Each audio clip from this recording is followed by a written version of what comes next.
முன்னேற்ற கழகத்தின் மூத்த முன்னோடிகளே, முன்னணி செயல் வீரர்களே, இந்த கூட்டத்திற்கு வந்திருக்கக்கூடிய நம்முடைய உயிரினும் மேலான தலைவர் கலைஞர் அவர்களுடைய அன்பு உடன்பிறப்புகளே, உங்கள் அத்தனை பேருக்கும் என்னுடைய வணக்கத்தை, வாழ்த்துக்களை தெரிவித்துக் கொள்கிறேன். ஏன் இந்த கண்டன போராட்டத்திலே நான் வாழ்த்துக்களை தெரிவித்துக் கொள்கிறேன் என்று நீங்கள் சிந்திக்க கூடும். ஏனென்றால் எவ்வளவு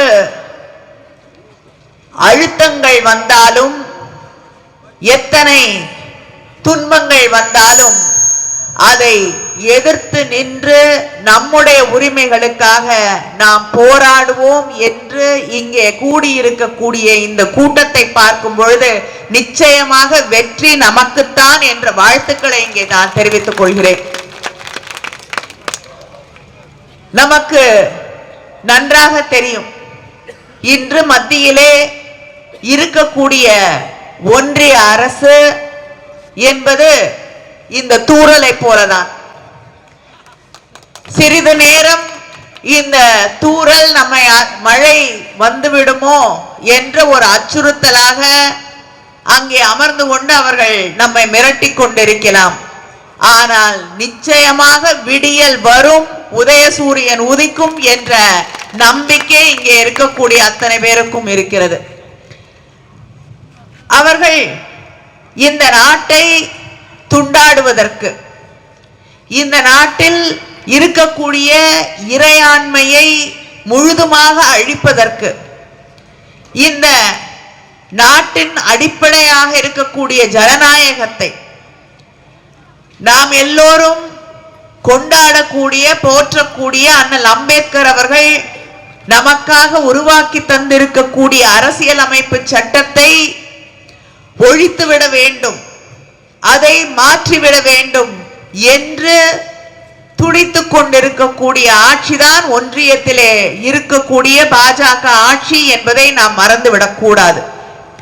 அவர்கள் ஆட்சி பொறுப்பேற்றுக் கொண்ட பிறகு ஒவ்வொரு நாளும் இந்த நாட்டிலே இருக்கக்கூடிய சாதாரண சாமானிய மக்களுக்கு எதிரான சட்டங்களை உருவாக்கி கொண்டிருக்கிறார்கள். மாநிலத்தின் உரிமைகளை எல்லாம் ஒவ்வொரு நாளும் பிடுங்கிக் கொண்டிருக்கிறார்கள். ஒவ்வொரு மசோதாவும் மாநில உரிமைகளை தட்டி பறிக்கக்கூடிய மசோதாக்களாக மாறி இருப்பதை நாம் பார்க்கலாம்.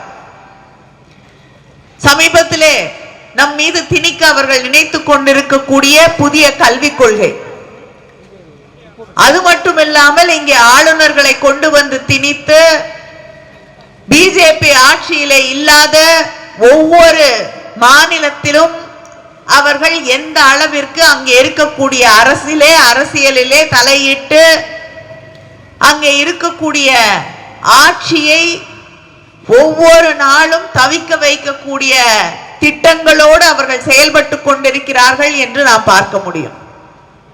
அந்த திட்டத்தின் வழியாக இங்கே தமிழ்நாட்டிலே ஒரு ஆளுநர் இருக்கிறார். அடிக்கடி நம்முடைய முதலமைச்சர் அண்ணன் தளபதி அவர்கள் சொல்லுவார், நாங்கள் இந்த ஆளுநரை எதிர்க்கிறோம், ஆனால் அவரை மாற்றி விடாதீர்கள், அவர் இருக்கும் வரை நிச்சயமாக திராவிட முன்னேற்ற கழகத்திற்கும் திராவிட மாடல் ஆட்சிக்கும் அது பெயரை, நல்ல பெயரை வாங்கி தரக்கூடிய ஒன்றாக இருக்கிறது என்று அவர் சொல்லக்கூடிய அளவிற்கு ஒவ்வொரு நாளும் நமக்கு எதிராக செயல்பட்டு கொண்டிருக்கிறார். அதனால உச்ச நீதிமன்றத்திலே வழக்கு தொடுத்து அவரை மட்டுமில்லை, இப்படி நிர்வாகத்தில் தலையிடக்கூடிய அத்தனை ஆளுநர்களுக்கும் அதை செயல்படுத்த தூண்டிக் கொண்டிருக்கக்கூடிய அங்கே இருக்கக்கூடிய ஒன்றிய அரசிற்கும் ஒரு தலையிலே குட்டு வைக்கக்கூடிய செயலை இன்று தமிழ்நாடு முதலமைச்சர் அவர்கள் செய்து சாதனை படைத்திருக்கிறார்கள். அந்த முதலமைச்சர் அவருடைய ஆணைக்கிணங்க, அவருடைய கட்டளைக்கிணங்க, அவருடைய அறிவுறுத்தலுக்கு இணங்க அங்கே ஒன்றிய அரசாங்கம் இந்த திருத்த சட்டத்தை கொண்டு வந்த போது தமிழ்நாட்டிலே இருக்கக்கூடிய அத்தனை எம்பிக்களும் அதை எதிர்த்தோம். அது மட்டுமில்லாமல் அதுக்கான ஒரு கமிட்டி உருவாக்கப்பட்ட போது அந்த கமிட்டியிலே திராவிட முன்னேற்ற கழகத்தை சார்ந்த நம்முடைய நாடாளுமன்ற உறுப்பினர்கள் அதில் தொடர்ந்து அதற்கு எதிர்த்து கருத்துக்களை பதிவு செய்தார்கள். ஆனால் அவர்களுடைய கருத்துக்களை எதிர்க்கட்சியில இருக்கக்கூடிய யாருடைய கருத்தையும் செவிமடுக்காமல் அதில் பதிவு செய்யாமல் அந்த மசோதாவை நாடாளுமன்றத்திலே மறுபடியும் கொண்டு வந்து நிறைவேற்ற துடித்ததுதான் பாஜக. அப்படி கொண்டு வந்து அத்தனை எதிர்க்கட்சிகளும் எதிர்த்து பேசக்கூடிய அந்த நேரத்திலும் அவர்கள் நினைத்த அத்தனை மாற்றங்களோடு மெஜாரிட்டி அவங்க கையில இருக்கு, பெரும்பான்மை அவர்கள் கையிலே இருக்கிறது என்ற ஒரே காரணத்திற்காக, அதுவும் பெரிய பெரும்பான்மை எல்லாம் இல்லை, மிக சொற்பமான ஒரு பெரும்பான்மையோடு அந்த மசோதாவை நிறைவேற்றியவர்கள் தான் பிஜேபி. இப்படி அத்தனை பேரும் எதிர்க்கக்கூடிய ஒரு மசோதாவை கொண்டு வருவதற்கான அவசியம் என்ன என்று நாம் சிந்தித்து பார்க்க வேண்டும். கொஞ்சம் கொஞ்சமாக இந்த நாட்டிலே இருக்கக்கூடிய சிறுபான்மை மக்களை புறக்கணிக்க வேண்டும், அவர்களை ஒரு அச்சுறுத்தலிலேயே வைத்துக் கொண்டிருக்க வேண்டும், அவர்களுடைய உரிமைகளை தட்டி பறித்து விட வேண்டும் என்று நினைக்கக்கூடிய ஆட்சிதான் அங்கே ஒன்றியத்திலே இருக்கக்கூடிய பிஜேபி. அவர்கள் ஏதோ பெரும்பான்மையாக இருக்கக்கூடிய இந்து மக்கள் மீது அக்கறையோடு இதை செய்கிறார்கள். இந்துக்களை எல்லாம், இந்த நாட்டில் இருக்கக்கூடிய இந்துக்களை எல்லாம் பாதுகாக்கணும் அப்படிங்கிற எண்ணத்தோடு செய்கிறார்கள், மற்றவர்களை எல்லாம் பாதுகாத்து விட வேண்டும் என்ற அந்த எண்ணத்தோடு செய்கிறார்களா என்றால் இல்லை. காரணம், இந்த நாட்டிலே பெரும்பான்மையாக இருக்கக்கூடிய சாதாரண சாமானிய இந்துக்களுக்கு அவர்கள் என்ன செஞ்சிருக்காங்க? இடஒதுக்கீட்டுக்காக போராடியது RSS பிஜேபியா? இல்லை, திராவிட இயக்கங்கள். பெரும்பான்மையாக இருக்கக்கூடிய மக்களுக்கு இடஒதுக்கீட்டை பெற்று தந்து கல்வி உரிமையை, வேலைக்கான உரிமையை பெற்று தந்தது நாம். இந்த நாட்டின் சுதந்திரத்திற்காக போராடியது இங்கே இருக்கக்கூடிய இஸ்லாமிய மக்கள், இங்கே இருக்கக்கூடிய பெரும்பான்மை மக்கள். RSS இருக்கக்கூடிய அவர்கள் கொண்டாடக்கூடிய தலைவர்கள் எல்லாம் மன்னிப்பு கடிதம் எழுதி கொடுத்து விட்டு வெளியே வந்தவர்கள். அவங்க தேசப்பற்றை பற்றி பேசுகிறார்கள். இப்படிப்பட்டவர்கள் தான் இங்கே இருக்கக்கூடிய மக்களுடைய உரிமைகளை பறித்துவிட வேண்டும் என்பதற்காக. அதுவும் எவ்வளவு தந்திரமாக அந்த மசோதாவை கொண்டு வருகிறார்கள் என்றால், அவங்களுக்கு பெரிய அக்கறை. இஸ்லாமிய மக்களுடைய சொத்துக்களை எல்லாம் பாதுகாக்கிறோம், தவறாக போகிறது, மற்றவர்கள் அதை சூறையாடுகிறார்கள் என்றெல்லாம் சொல்லி அந்த மசோதாவை கொண்டு வருகிறார்கள். வக்ஃப் வாரியத்தில் இருக்கக்கூடிய சொத்துக்கள் பாதுகாக்கப்பட வேண்டும் என்று சொல்கிறார்கள். ஆனா இந்த மசோதாவை இன்ட்ரோடியூஸ் பண்றதுக்கு, கொண்டு வருவதற்கு ஒரே ஒரு இஸ்லாமிய MP கூட அந்த பக்கம் இல்லை.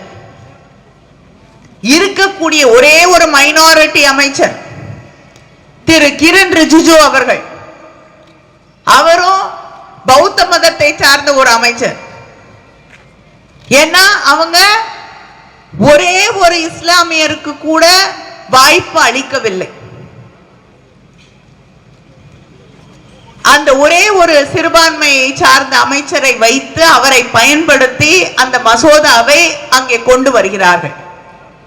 அவர் பேசும்பொழுது குறிப்பிடுகிறார், இவ்வளவு சொத்துக்கள் இருக்கு வக்ஃப் வாரியத்துக்கு, ஆனால் இஸ்லாமியர்கள் வசதி இல்லாதவர்களாக, அதிகமாக படிக்கக்கூடிய வாய்ப்பு இல்லாதவர்களாக, பொருளாதாரத்திலே மேம்படாதவர்களாக பெரும்பான்மையாக இருக்கக்கூடிய இஸ்லாமியர்கள் இருக்கிறார்கள் என்று அந்த அரசாங்கம் அவருக்கு சொல்லி தந்த பேசு என்று சொன்ன கருத்துக்களை பேசுகிறார்கள். நான் கேட்கிறேன், இவ்வளவு அக்கறை இருக்கக்கூடிய ஒரு அரசாங்கம் எதுக்காக மைனாரிட்டிகளுக்காக, இந்த நாட்டிலே இருக்கக்கூடிய இஸ்லாமியர்களுக்கு என்று மட்டும் இல்லை, இங்கே இருக்கக்கூடிய அத்தனை மைனாரிட்டிஸ், ஜெயின்ஸா இருக்கட்டும், சீக்கியர்களாக இருக்கட்டும், கிறிஸ்தவர்களாக இருக்கட்டும், பார்சிஸா இருக்கட்டும், இஸ்லாமியராக இருக்கட்டும், அவங்களுக்கு அங்கே படிக்கக்கூடிய மாணவர்களுக்கு தந்திருந்த ஸ்காலர்ஷிப், மௌலானா ஆசாத் ஸ்காலர்ஷிப் போன்ற எத்தனையோ கல்விக்கான உதவித்தொகையை நிறுத்தி இருக்கக்கூடிய அரசுதான் இங்கே ஒன்றியத்திலே இருக்கக்கூடிய பாஜக அரசு. அப்ப முதலை கண்ணீர், நீலி கண்ணீர் வடிக்கக்கூடிய மக்கள் மீது அக்கறை இருப்பது போல நடிக்கக்கூடிய ஒரு ஆட்சி அங்கே நடைபெற்றுக் கொண்டிருக்கக்கூடிய ஆட்சி. இந்த சட்ட திருத்தங்களை எதிர்க்கட்சி சொன்ன எந்த திருத்தத்தையும் கருத்திலே எடுத்துக்கொள்ளாமல் கொண்டு வருகிறார்கள். அதில் எதற்காக நாம் எதிர்க்கிறோம் என்று சிந்தித்து பார்க்க வேண்டும். நம்முடைய அரசியல் அமைப்பு சட்டத்திலே ஆர்டிகல் 26 அது மத உரிமைகளை வழங்கக்கூடிய, இந்திய மக்களுக்கு வழங்கக்கூடிய ஒரு சட்டம். அந்த மதத்தின் அடிப்படையிலே அதை நிர்வகிக்கக்கூடிய, முடிவுகள் எடுக்கக்கூடிய, அவர்கள் வழி வழியாக நம்பக்கூடிய, பின்பற்றக்கூடிய அந்த வழிமுறைகளை, வரையறைகளை, பின்பற்றக்கூடிய உரிமைகளை அவர்களுக்கு தரக்கூடிய அந்த சட்டத்தை முற்றிலுமாக மறுதலிக்கக்கூடிய ஒரு அமெண்ட்மெண்ட் இந்த வக்ஃப் வாரிய அமெண்ட்மெண்ட்ஸ்ல அவங்க கொண்டு வராங்க.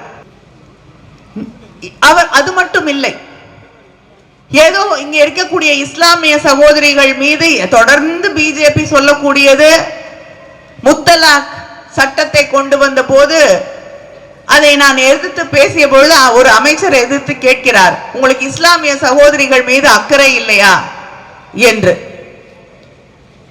நான் அவரிடம் சொன்னேன், எனக்கு இஸ்லாமிய சகோதரிகள் மீது அக்கறை இருக்கிறது, அதே போல இந்த நாட்டில் இருக்கக்கூடிய அத்தனை சகோதரிகள் மீது அக்கறை இருக்கிறது. உங்களுக்கு இஸ்லாமிய சகோதரிகள் மட்டும் தான் கண்ணுக்கு தெரிகிறார்களா? மற்ற குடும்பங்கள்ல இருக்கக்கூடிய ஆண்கள் தன்னுடைய குடும்பத்தை விட்டு, அங்கே இருக்கக்கூடிய பெண்களை விட்டு விட்டு நீங்கும் பொழுது, தன் கடமையை செய்யாமல் இருக்கும் பொழுது அவங்களெல்லாம் நீங்க சிறைக்கு அனுப்ப மாட்டீங்க.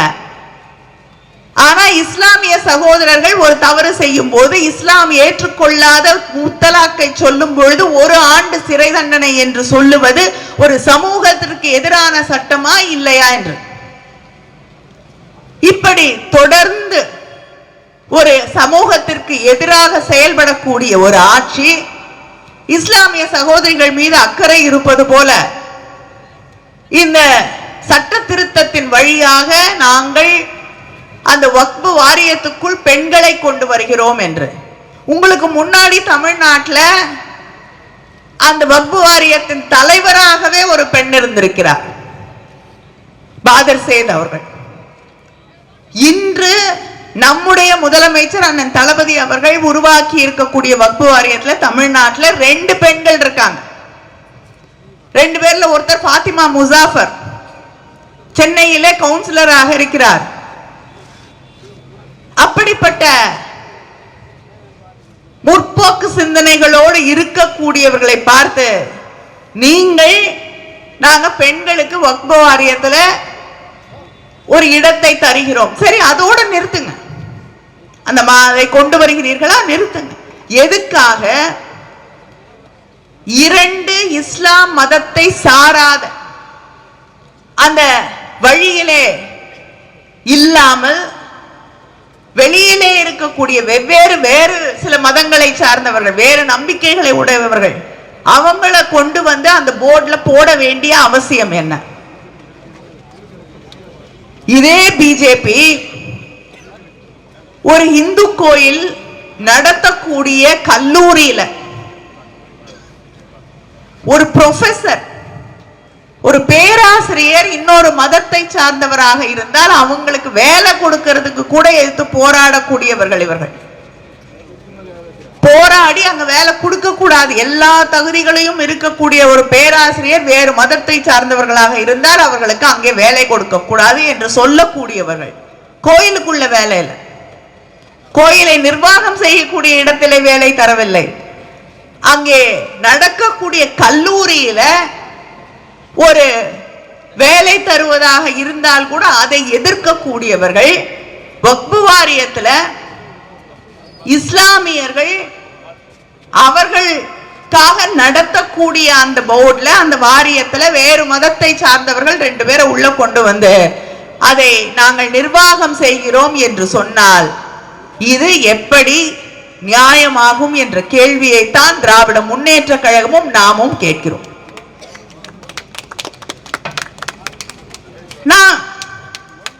மத நம்பிக்கை என்பது அது தனிப்பட்ட ஒன்று. எனக்கு நம்பிக்கை இல்லாமல் இருக்கலாம், ஆனால் அதே நேரத்திலே நம்பிக்கை உடையவர்களை நாம் மதிக்க கற்றுக்கொள்ள வேண்டும். யார் எந்த நம்பிக்கையை சார்ந்தவராக இருந்தாலும்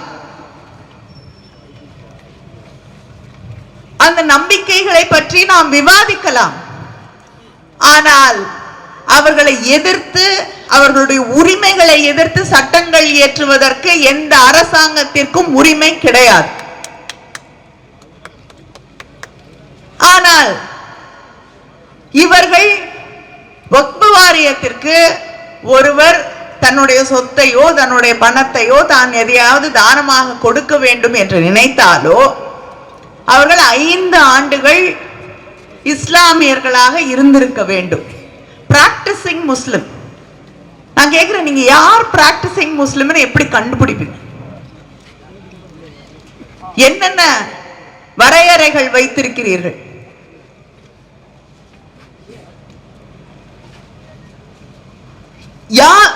ஒருவர் தானமாக கொடுப்பது என்னுடைய உரிமை. நான் எந்த மதத்தை சார்ந்தவராக இருந்தாலும் இஸ்லாமியர்கள், நான் கேட்கிறேன், இந்த நாட்டில் இஸ்லாமியர்கள் இந்து கோயிலுக்கு எதையுமே தானமா கொடுத்தது இல்லையா? அதே போல இந்துக்கள் இஸ்லாமிய கோயில்களுக்கு தானமாக எதுவும் கொடுத்தது இல்லையா? இதுதானே இந்த நாட்டின் பண்பாடாக, கலாச்சாரமாக, இப்படி மதங்களின் வழியாக ஒருவரை ஒருவர் பிரித்து கொள்ளாமல் சகோதரர்களாக சகோதரிகளாக வாழ்ந்து கொண்டிருக்கக்கூடிய ஒரு நாட்டிலே இங்கே வந்து நீ 5 ஆண்டுகள் இஸ்லாமியராக வாழ்ந்திருந்தால்தான் உனக்கு அந்த வக்ஃபு வாரியத்திற்கு பணம் கொடுப்பதற்கோ இல்லை என்றால் உன் சொத்துக்களை எழுதி வைப்பதற்கோ உரிமை இருக்கிறது என்றால் அதை வரையறுக்க நீ யார் என்ற கேள்வியை நாம் எப்படி கேட்காமல் இருக்க முடியும்? இப்படி எந்தெந்த வாழையில் இந்த வக்ஃபு வாரியத்தில் இருக்கக்கூடிய அந்த சட்டங்களை சிதைக்க முடியுமோ? நான் கேட்கிறேன், இந்த நாட்டில் எல்லாமே ஒரு டாக்குமெண்டேஷன் இருக்க முடியுமா? 100 வருஷத்துக்கு முன்னாடி யாராவது சொத்து எழுதி வச்சுட்டு போயிருப்பாங்க, அதுக்கு டாக்குமெண்ட்ஸே இருக்காது சில நேரத்தில். ஆனா அதுல ஒரு கோயில் கட்டப்பட்டிருக்கலாம், ஒரு மசூதி கட்டப்பட்டிருக்கலாம். ஆனால் இந்த திருத்தப்பட்ட சட்டத்தின் வழியாக மசோதாவிலே அந்த டாக்குமெண்டேஷன் இல்லைன்னா அது அவர்களுடைய சொத்து இல்லை. அது மட்டும் இல்லாமல் வக்ஃபு வாரியத்தை சார்ந்த அவர்களுக்கு உரிமை உள்ள சொத்திலே 12 ஆண்டுகள் யாராவது குடியிருந்து விட்டால், பயன்படுத்தி இருந்தால் அது அவர்களுக்கே சொந்தம். நான் ஒரு நிலம் வைத்திருக்கிறேன், அந்த நிலத்தை என் ஊரில் இருக்கிறது, நான் வெளியூருக்கு போயிடுறேன் வேலை பார்க்கறதுக்கு, 12 வருஷம் வரல, யாரோ ஒருவர் அதிலே ஒரு வீடு கட்டி குடியிருந்தால் நான் திருப்பி வந்து கேட்கறதுக்கு எனக்கு உரிமை இருக்கா இல்லையா? ஆனா இந்த சட்டத்துல இந்த மாற்றத்தை அவர்கள் நியாயத்திற்கு எதிராக, நீதிக்கு எதிராக கொண்டு வருகிறார்கள் என்றால், எனக்கு தெரிந்து மும்பாயிலே ஒரு வீடு இருக்கிறது.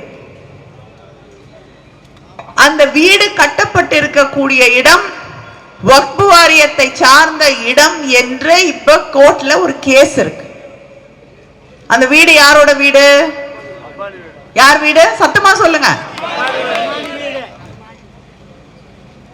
இந்த நாட்டில் மிக அதிகமாக பேசப்பட்ட ஒரு வீடு. அந்த வீடு வக்ஃப் வாரியத்திலே அவர்களுடைய இடத்திலே, நிலத்திலே கட்டப்பட்டிருப்பதாக ஒரு வழக்கு இருக்கிறது. 12 வருஷம் அந்த வீட்டில் அவர் இருந்துட்டாருன்னா, எப்ப கட்டினாங்கன்னு ஞாபகம் இல்லை எனக்கு. இருந்துட்டா அந்த வீட்டை யாரும் காலி பண்ணுன்னு சொல்ல முடியாது, அவருக்கே சொந்தம். ஏன்னா இந்த நாட்டின் மிகப்பெரிய ஏழை, அவங்கள வீட்டை விட்டு காலி பண்ணா போறதுக்கு இடம் இல்லை. அந்த வீட்டை பாதுகாக்க வேண்டும்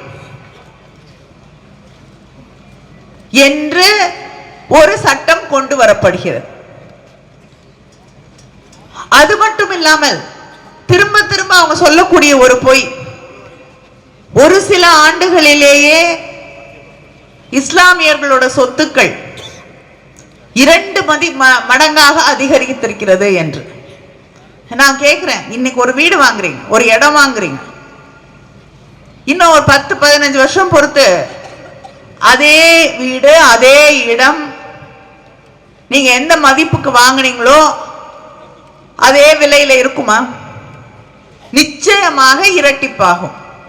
இல்லைன்னா பக்கத்துல ஒரு இண்டஸ்ட்ரியோ இல்லைன்னா இன்னும் வேற முன்னேற்றங்கள் எல்லாம் வந்தால் 3 மடங்காகும், 4 மடங்காகும்.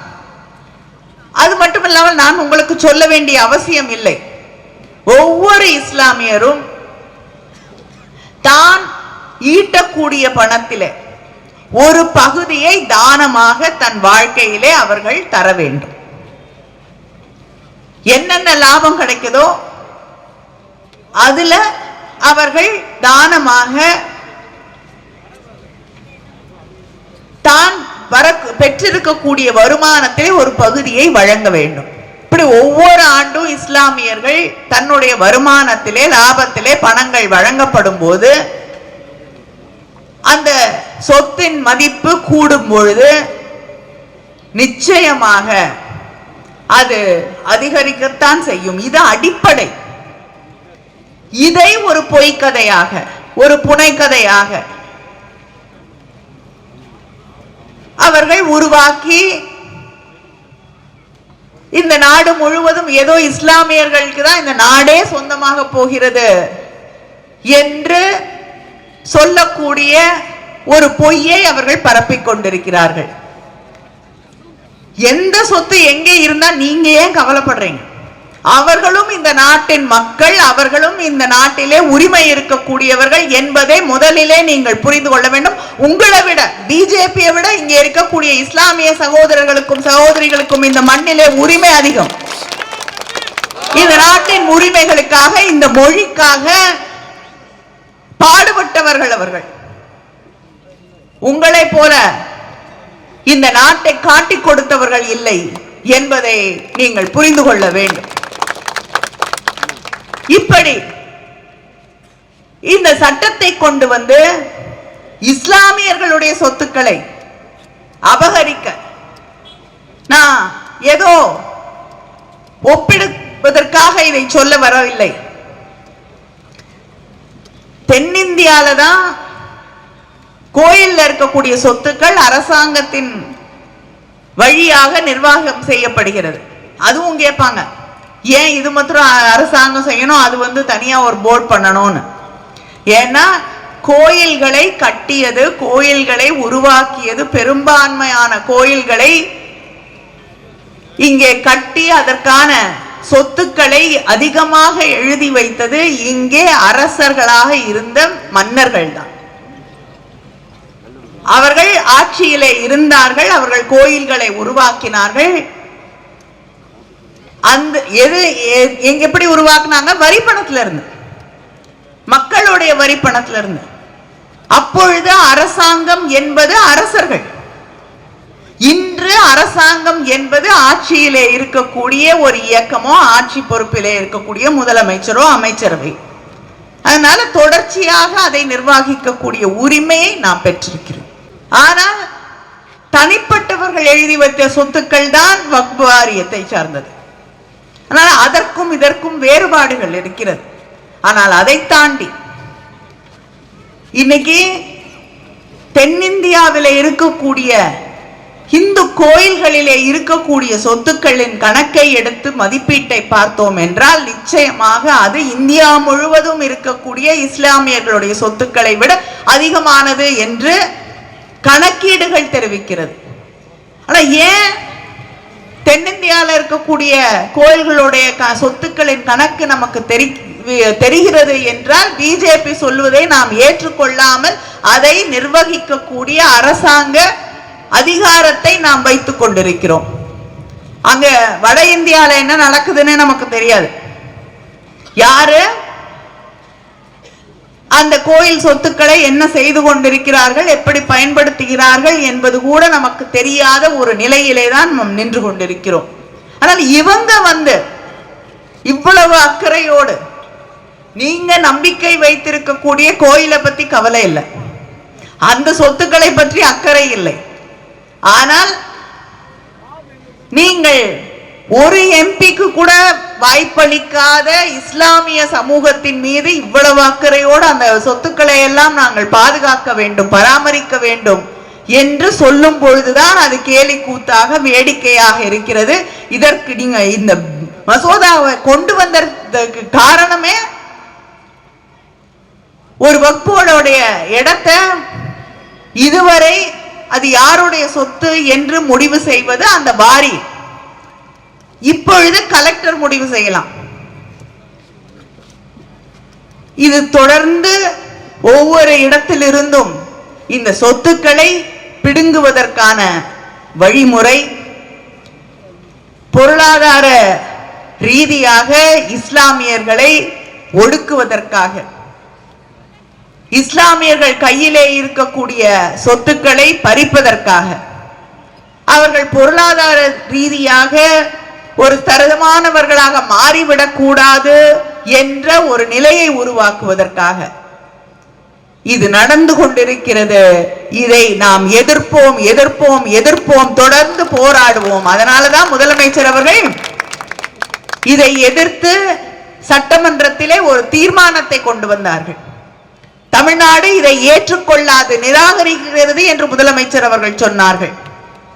இப்படி மக்களுக்கு எதிராக, சிறுபான்மையின மக்களுக்கு எதிராக தொடர்ந்து செயல்பட்டு கொண்டிருக்கக்கூடிய ஆட்சி விரைவிலே முடிவுக்கு கொண்டு வரப்பட வேண்டும். ஏனென்றால் இந்த நாடு காப்பாற்றப்பட வேண்டும், இந்த நாட்டின் இறையாண்மை காப்பாற்றப்பட வேண்டும். பெரிய அளவிலே மார்த்தட்டி கொள்கிறார்கள். இந்த நாட்டையே நாங்க தான் காப்பாற்ற போறோம், அகண்ட பாரதம் தான் எங்களுடைய கனவு என்று. காஷ்மீர்ல நாங்க பெரிய சாதனையை படைத்து விட்டோம் என்று பெருமையோடு காஷ்மீருக்கு கொடுக்கப்பட்ட ஸ்டேட்டஸை பிடுங்கினீங்க.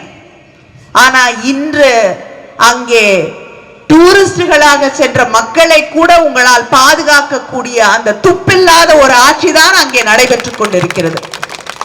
ஆனா இன்னைக்கும் இழந்த அந்த உயிர்களை பற்றி நீங்கள் பேசவில்லை. அங்கேயும் அரசியல் செய்து கொண்டிருக்கக்கூடிய ஒரு இழிவான நிலையைத்தான் இங்கே நாம் பார்த்து கொண்டிருக்கிறோம். இப்படி மக்களை பற்றி கவலைப்படாமல் அவர்கள் கவலைப்படுவது ரெண்டு பேரை பத்தி தான் இந்த நாட்டில். யார் ரெண்டு பேர்? ரெண்டு பேர் தான், அம்பானி, அதானி. அவர்களுக்கான சட்டங்கள், அவர்களை பாதுகாக்கக்கூடிய சட்டங்கள், அவர்களுடைய தொழில் வளர்ச்சி பெறுவதற்கான சட்டங்கள் என்று அந்த ரெண்டே பேருக்காக ஒரு ஆட்சி நடைபெற்றுக் கொண்டிருக்கக்கூடிய ஒரு துயரமான நிலையைத்தான் நாம் இன்று சந்தித்துக் கொண்டிருக்கிறோம். அதை தாண்டி பெரும்பான்மை மக்கள் மீதோ, பெண்கள் மீதோ, இங்கே இருக்கக்கூடிய அடித்தட்டிலே வாழக்கூடிய மக்கள் மீதோ, ஒடுக்கப்பட்ட மக்கள் மீதோ அவர்களுக்கு எந்த கவலையும் இல்லை, அக்கறையும் இல்லை. பெரும்பான்மை மேல ரொம்ப கவலைன்னு சொல்றீங்க. ஓபிசிஸ், பிற்படுத்தப்பட்ட சமூகங்களுக்கு தரக்கூடிய, நான் மைனாரிட்டியோட ஸ்காலர்ஷிப்பை மாத்திரம் நிறுத்தல, கிட்டத்தட்ட 77% இந்த பட்ஜெட்டுக்கு பிறகு அறிவிப்புகள் வெளியாகிறது. 77% ஓபிசிகளுக்கு தந்த ஸ்காலர்ஷிப் நிறுத்தப்பட்டிருக்கிறது. ஒடுக்கப்பட்ட சமூகங்களுக்கு தரப்பட்ட ஸ்காலர்ஷிப்ஸ் இந்த அரசாங்கம் நிறுத்தி இருக்கிறது.